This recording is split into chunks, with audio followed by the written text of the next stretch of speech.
What is going on, my friends? So today we'll be comparing the current Tower of Horror gear against the remastered Tower of Horror gear, or the reworked or the buffed Tower of Horror gear, which is going to be buffed or reworked or remastered in a couple of days from now. And I'll be using this spreadsheet so I can actually easier identify the differences between what the gear is now compared to what the gear is before. By the way, just a huge thank you for this particular thing to Mr. Kutu. I really hope I don't butcher the name, probably I did, but amazing work. Thank you very much. Oh, and if we take a closer look at the uncommon pieces, you can see that there is nothing changed when it comes to the Demon Eye. The Demon Eye is the same, 40% recovery boost, 20% power generation boost, which is just okay, nothing spectacular there. Which is a decent piece of equipment, nothing special.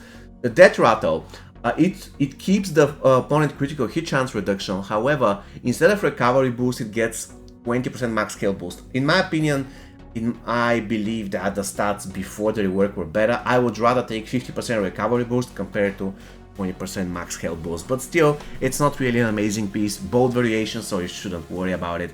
And the Bone Claw, it's actually getting buffed because it keeps the basic attack damage boost, but before it actually was giving 50% resistance to only 2 debuffs, but now it's giving you 40% resistance to all dot debuffs, which is Fire, Poison, and Bleed, which is quite cool. I actually like it better now because before the rework it was just Poison and Bleed.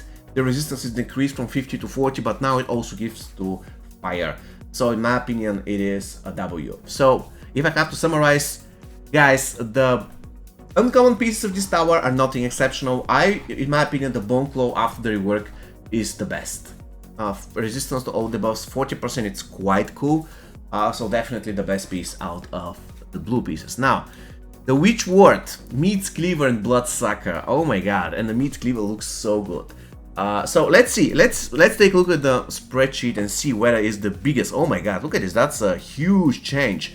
And it seems the Witch Ward had everything reworked. Let's start with the Witch Ward. Before the update, or currently basically now, it gives resistance to fire 95%, so more or less fire immunity, 50% toughness boost. So I would use this piece sometimes against, if I want to equip it on people with highest toughness, such as Ronin Kitana, for instance, and power generation boost. This wasn't really a bad piece, but now it gains 30% resistance to all debuffs instead to 95% resistance to fire, which in my opinion is better. 10% of max power for each debuff resisted by the user. That's interesting. I want to see how this thing works. And 25% incoming damage reduction when the user is above 1 bar of power. I don't really like the last effect, the incoming damage reduction. But I do like the first two effects, and I really want to know how the second effect works. In my opinion, the Witch Ward now is slightly better. Actually, it is better, because the toughness, while it's useful in certain characters, highly situational stat, while resistance to all debuffs everybody needs, 10% of max power for each debuff resisted, it's situational, but still every single character would use it, and the damage reduction, every single character will use it, even though I don't really care about it. I wouldn't say that the Witch Ward is perfect piece now, but only for the 30% resistance to all debuffs. I believe it's quite cool. Let's see the changes to the other piece. Meat Cleaver. On targeting before, Meat Cleaver is tossed to the opponent, dealing 10 to 50% base damage based on base attack. 20 to 30% critical hit chance boost, and Meat Cleaver has a 100% chance to critically hit. This is now. And we have now 30% critical hit chance boost, so this stays the same. Meat Cleaver is tossed to the opponent upon user targeting, dealing 50% damage of base attack, so basically it's the same. There is no change. However, Meat Cleaver deals 30% more damage and applies one of the following debuffs: Blind, Weaken, or Cripple. So what they did is they removed the thing that made the Meat Cleaver to critically hit 100%, and they increased the damage instead. I believe this is a buff. So you keep the critical hit chance boost. The Meat Cleaver deals the same damage, 50%. However, it deals 30% extra damage, and applies the buffs. I reckon the Meat Cleaver has been buffed.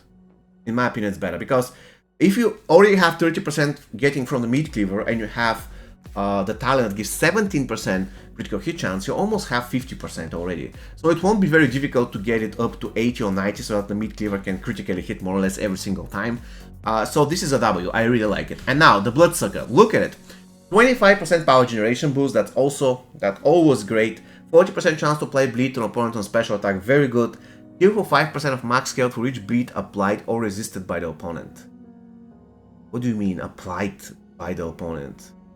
So if the enemy applying bleed on you, you heal slightly. That's... or resisted by the opponent. Okay. I don't know, applied to the opponent or applied by the opponent. It's super weird. But anyways, let's take a look at what this used to be before the changes. The Bloodsucker, look at this, basically has been changed completely. The 25% power generation boost stays the same, so there is nothing there. However, 40% chance to apply bleed to opponent's special attack is completely new. Before that, we have basic attacks heal for 25 to 75% of damage done to the opponents affected by bleed, something like a vampirism on basic attacks. And then we have the 25% damage boost against enemies affected by bleed, which is super bad. So in my opinion, the Bloodsucker has been buffed. If I have to basically summarize, the changes to the rare piece in my opinion are good. The Witchward seems better, even though slightly better, still situational. The Meat Cleaver is better, and the Bloodsucker is better. So when it comes to the rares, guys, this is a W. So let's take a look at the epics, right? The epics is going to be awesome. The Hellfire Blade, look at this. On tagging, apply fire to both the user and the opponent for 10 seconds. Fire applied to the user gives power instead of draining it. User fire attacks and fire dots deal 80% more damage against the opponent. So not only the fire attacks, but the fire dots, which is huge for MK11 Scorpion. And then when active user gains power, 35% of it is drained from the opponent, which is also quite useful. Now the thing I love about it is that, look at this, on maximum fusion, you apply fire for 10 seconds, which basically means that most likely guys, the fire applied before was for 7 seconds, so that's a buff. Now you apply fire for 10 seconds, which basically means that most likely at Fusion 0 you'll be applying fire for 5 seconds, and then with each consecutive fusion you increase that with 0.5 seconds. So this piece is going to be exceptionally good at Fusion 0 because the fire is going to be applied for 5 seconds, which is quite good. Then what we used to get before is 100% chance to drain 32% power on fire attacks. It's not bad, but it's nothing exceptional. And what else? Special attacks that apply fire deals 20 to 80% bonus damage. Okay, but now we also get the fire attacks deal 80% bonus damage and the fire dots deal 80% more damage, which is quite cool. And probably it's going to keep the same thing, 20 to 80, which again is very good at Fusion 0. So if you get a fire for 5 seconds and the fire dots damage is improved by 20%, that's going to be exceptional for MK11 Scorpion. Generally speaking, I believe the Hellfire Blade got a buff.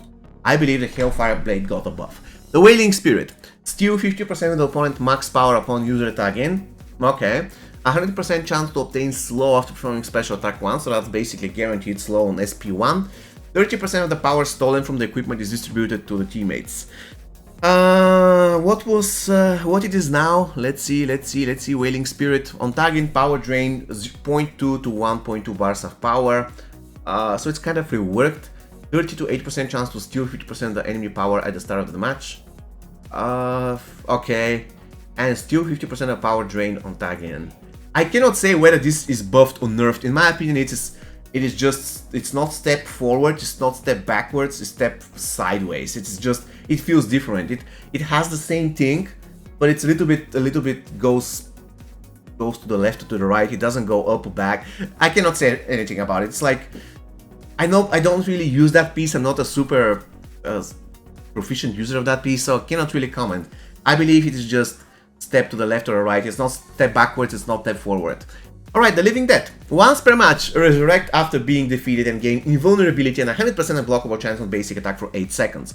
Was that before? Was that 8 seconds? For 7 seconds, so this is another buff. That is wonderful. That is absolutely busted. 25% self-heal on Special 2 when below 30% health. Cool, before you can heal on X-Ray, but I believe this is better, because usually you'll be doing Special 2 more often than X-Rays. And killing an opponent during invulnerability from this equipment grants an additional resurrection. In my opinion, does that mean that if you already trigger the effect and you kill somebody, then if the other guy kills you again, you're going to trigger the effect again? That's pretty cool.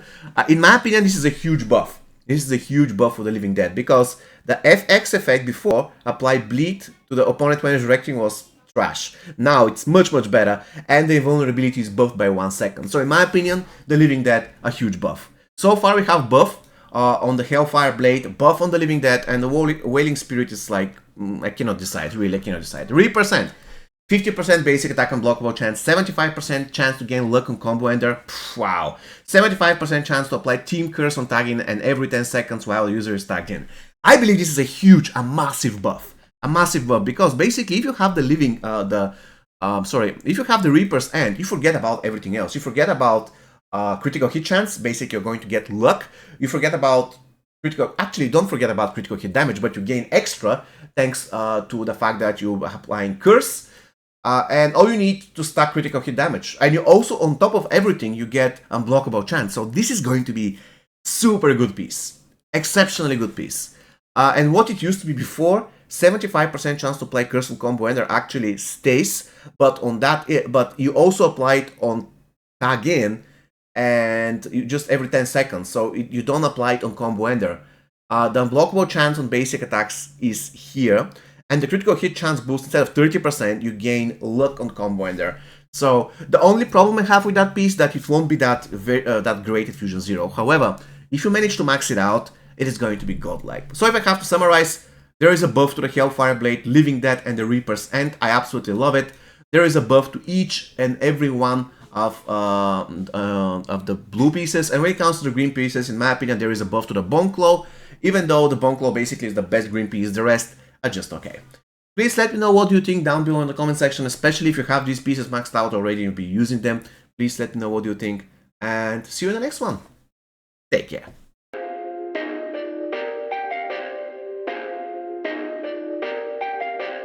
Perfect.